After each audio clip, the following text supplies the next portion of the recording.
Tapi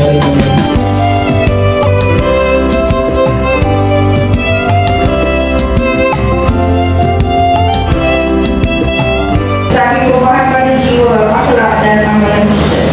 Sehubungan itu, program Biar Ramadan di Sekolah Menengah Sains Selangor Sabang Tamu dilaksanakan sebagai wadah.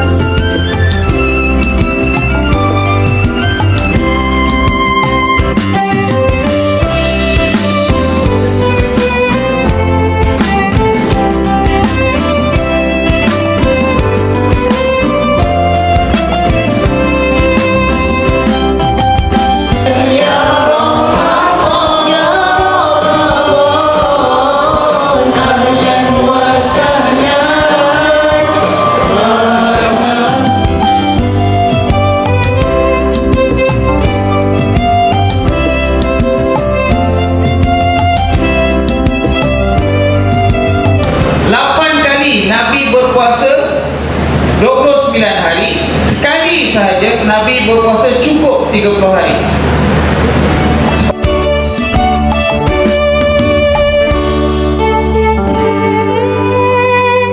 Tidak ada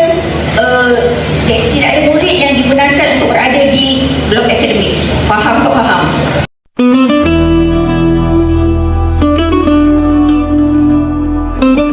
Selamat menyambut bulan Ramadan. Assalamualaikum warahmatullahi wabarakatuh. Kami dari pihak Badar ingin mengucapkan selamat menyambut bulan Ramadan dan kami mengharapkan bulan Ramadan ini lebih bermakna bagi kita semua. diharapkan pada tahun ini kita dapat membimbing hidup kita ke arah yang lebih baik. Semoga Ramadan tahun ini lebih baik berbanding Ramadan tahun lepas. Marhaban ya Ramadan. Selamat menyambut bulan